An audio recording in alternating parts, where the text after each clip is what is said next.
Et tout de suite, on retrouve David Abiker pour sa revue de presse, Nikos. Bonjour Monsieur Abiker. Bonjour Monsieur Nikos, bonjour Céline, bonjour à Bonjour. tous. Ce matin dans l'actualité, il y a deux mots, la traque et la prime. La traque en une des dernières nouvelles d'Alsace, la traque à la une du Parisien aujourd'hui en France, ou bien la chasse à l'homme en une de Paris-Normandie.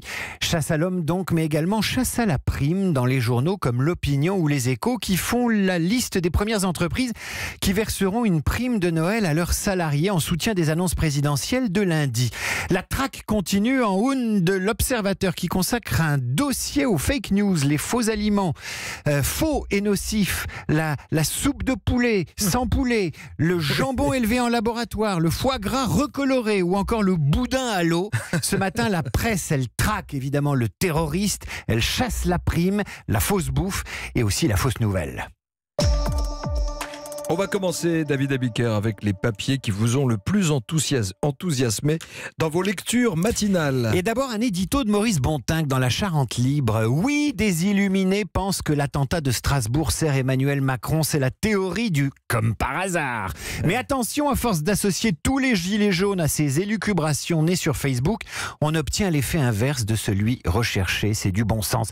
Bien vu. L'autre papier, c'est un scoop du Monde qui a pénétré pour la première fois les bureaux de Facebook. Les bureaux où Facebook traque les contenus incitant à la violence, la propagande terroriste et les images porno. Ça se passe à Barcelone, un lieu où la presse n'était pas tolérée jusqu'à présent. Vous avez 800 personnes qui utilisent là-bas un logiciel qui détecte les images, les mots et les contenus suspects. La traque a démarré en 2015, année où les États européens ont commencé à durcir le ton. 50 millions d'euros d'amende en Allemagne si un contenu illicite reste en ligne sur Facebook. Plus de 24 heures, ça fait réfléchir la multinationale.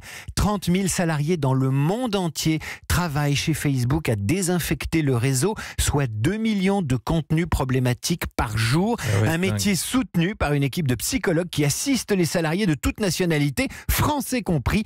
Des salariés qui sont fiers de leur travail, nous dit Le Monde. On protège les gens, on fait le ménage, dit l'un d'eux. C'est à lire absolument. Ah oui, absolument, c'est un article édifiant dans le quotidien Le Monde. Et puisque vous parlez des salariés, David Abiker, la presse ce matin est partie à la chasse à la prime de Noël. Si vous travaillez chez Total, Free, chez SFR, chez Orange ou encore chez Publicis, vous avez de la veine. Ces entreprises vont verser la prime annoncée lundi par le président de la République, nous explique ce matin Le Parisien aujourd'hui en France ou Les Échos.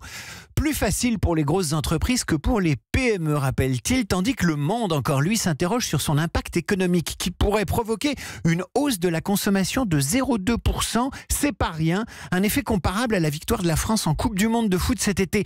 Mais un économiste tempère, car cette prime pourrait limiter les augmentations de salaire déjà prévues par les entreprises et qui, elles, sont fiscalisées. Bref, la prime de Noël, elle pourrait bien arranger ceux qui la versent autant que ceux qui la reçoivent. Alors, chasse à la prime et dans le Nouvel Obs, chasse aux fake foods. C'est quoi ça, les fake foods ? Vous avez ceux qui traquent les fausses infos et ceux qui désormais font la chasse aux aliments à la composition trompeuse.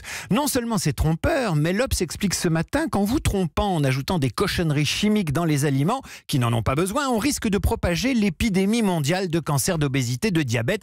L'Obs décortique pour vous 12 produits qui ne sont pas ce qu'ils disent être. Exemple, la tisane aux queues de cerise dont il n'est pas démontré qu'elle permette de pisser plus, le boudin à l'eau qui permet d'y mettre moins de viande, la soupe au poulet sans poule, le surimi sans homard, le foie gras qui contient du nitrite de sodium cancérigène. Bref, de même qu'il existe un Conspiracy Watch, un observatoire des fausses nouvelles, il existe l'observatoire de la nourriture, Food Watch, qui lance aujourd'hui une campagne contre la fausse bouffe. Moralité, les rayons de nos supermarchés sont comme les réseaux sociaux, il y a à boire et à manger.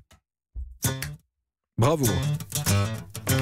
Enfin, je vous invite à lire sur le site Vice un article intitulé « Être de droite permet-il d'être plus heureux ?» Ça commence par cette phrase « Vivre dans une grande ville peut s'avérer difficile pour la santé mentale d'un individu ». Et l'auteur de citer plusieurs études scientifiques démontrant que dans le monde incertain, plein de dangers, les gens de droite résistent mieux car ils se protègent du doute grâce à leur certitude qui les blinde contre le malheur d'autrui. Par opposition, les gens de gauche seraient plus sensibles à l'état du monde qui les entoure.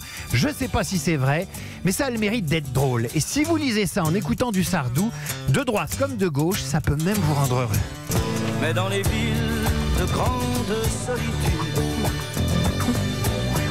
tous les héros se sont relevés. Mon héros de 8h30, c'est David Abiker. C'est tous les jours, c'est la revue de presse sur Europe 1.